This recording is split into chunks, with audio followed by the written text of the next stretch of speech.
Hi అండి, నమస్తే. నేను మీ రాజేశ్వరి. వెల్కమ్ టు రాజీ సోమ్లి కిచెన్. ఈరోజు వీడియోలో ఒక టేస్టీ బ్రేక్ఫాస్ట్ రెసిపీని నేను మీతో షేర్ చేసుకోవాలనుకుంటున్నానండి. అదేంటి అంటే ఉప్మా. బేసిక్గా ఉప్మా అంటేనే చాలామంది ముఖం చాటేస్తుంటారు కదా, కానీ ఇలా చేశారంటే చచ్చేంత ఇష్టంగా తింటారు. ట్రస్ట్ మీ, చాలా బాగుంటుంది. ఇలా చేసుకొని వేడివేడిగా తిన్నారంటే నోట్లో వెన్నెలా కరిగిపోతుంది. సో మరి ఫ్రెండ్స్, లేట్ చేయకుండా ఈ ఉప్మా తయారు చేసుకోవడానికి ముందుగా స్టవ్ ఆన్ చేసి ఒక ప్యాన్ పెట్టుకొని 2-3 టేబుల్ స్పూన్ల దాకా నెయ్యి వేసుకోండి. మీకు నెయ్యి ఫ్లేవర్ ఇష్టం లేకపోతే ఆయిల్ అయినా వేసుకొని 1 కప్పు దాకా బొంబాయి రవ్వని వేసుకోండి. వెయిట్లో చెప్పాలంటే 150 గ్రాముల దాకా ఉంటుంది. ఈ రవ్వని నేతిలో బాగా వేపుకోవాలండి, మీడియం ఫ్లేమ్ మీద. ఇలా వేపుకుంటే ఉప్మా అనేది పొడి పొడిగా వస్తుంది, అలాగే టేస్ట్ కూడా బాగుంటుందండి. ఈ ఉప్మా రవ్వ అనేది ఇలా కొద్దిగా కలర్ చేంజ్ అయిన తర్వాత వేరొక ప్లేట్లోకి ట్రాన్స్ఫర్ చేసేసుకోండి. నెక్స్ట్ ఇప్పుడు అదే ప్యాన్లోకి ఆయిల్ సరిపడా వేసుకోండి. ఆయిల్ హీట్ అయిన తర్వాత ఒక ఎండుమిర్చిని తుంచి వేసుకోండి. ఆ తర్వాత 1/2 టేబుల్ స్పూన్ దాకా ఆవాలు, 1 టేబుల్ స్పూన్ దాకా పచ్చిశనగపప్పుని వేసుకోండి. నెక్స్ట్ ఇందులోకి 1/2 టేబుల్ స్పూన్ దాకా జీలకర్రని కూడా వేసుకోవాలండి. మీకు ఇష్టం ఉంటే వేరుశనగ పప్పునైనా ఒక 2-3 టేబుల్ స్పూన్ల దాకా వేసుకోవచ్చండి, బాగుంటుంది. ఇప్పుడు మనం వేసుకున్న దినుసులు దోరగా వేగిన తర్వాత 1 కప్పు దాకా ఉల్లిపాయ ముక్కల్ని వేసుకోండి. నెక్స్ట్ ఇందులోకి 2 పచ్చిమిరపకాయలని ముక్కలుగా కట్ చేసి వేసుకోండి. ఆ తర్వాత కొద్దిగా కరివేపాకును కూడా వేసుకొని వీటన్నిటిని కూడా కొద్దిగా కలర్ చేంజ్ అయ్యే వరకు మీడియం ఫ్లేమ్ మీద మాత్రమే వేపుకోవాలండి.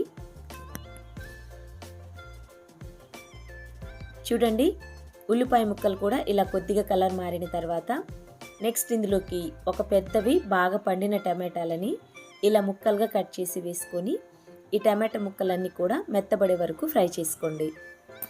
ఇప్పుడు టమాటా ముక్కల్ని ఒకసారి బాగా కలుపుకున్న తర్వాత ఈ ప్యాన్ పైన మూత పెట్టి ఒక 2 నిమిషాలు ఉడికించుకున్నట్లయితే టమాటా ముక్కలన్నీ కూడా ఇలా సాఫ్ట్గా ఉడుకుతాయండి. ఇప్పుడు గరిటతో ఇలా నొక్కినట్లుగా ప్రెస్ చేస్తే మనకి టమాటా గుజ్జు అంతా కూడా ఇలా గ్రేవీ లాగా వస్తుందండి. ఇలా వేపుకున్న తర్వాత నెక్స్ట్ ఇందులోకి కొంచెం కలర్ఫుల్గా ఉండడానికి పసుపు వేస్తున్నానండి, 1/2 టేబుల్ స్పూన్ దాకా. మీకు ఇష్టం లేకపోతే స్కిప్ చేయండి. పసుపు వేసిన తర్వాత మరలా ఒకసారి బాగా ఫ్రై చేసుకున్న తర్వాత నెక్స్ట్ ఇందులోకి మనం ఏ కప్పుతో అయితే బొంబాయి రవ్వ వేసుకుంటామో అదే కప్పుతో 3 కప్పుల దాకా వాటర్ వేసుకోవాలండి. మీరు 2 కప్పుల బొంబాయి రవ్వ వేసుకున్నట్లయితే 6 కప్పుల దాకా వాటర్ వేసుకోండి. నెక్స్ట్ ఇందులోకి రుచికి సరిపడా ఉప్పు వేసుకొని అంతా కలిసేటట్లుగా ఒకసారి బాగా కలుపుకోండి. ఇలా కలుపుకున్న తర్వాత ఈ ప్యాన్ పైన మూత పెట్టి ఎసరు మొత్తాన్ని కూడా తెరల కాగనివ్వండి. ఒక 2 నిమిషాల తర్వాత మూత తీసి చూస్తే ఎసరు మొత్తం కూడా ఇలా మరుగుతూ ఉంటాయండి. ఇప్పుడు మనం వేపి పక్కన పెట్టుకున్నటువంటి బొంబాయి రవ్వని కొద్దిగా వేసుకుంటూ బాగా కలుపుకోవాలండి.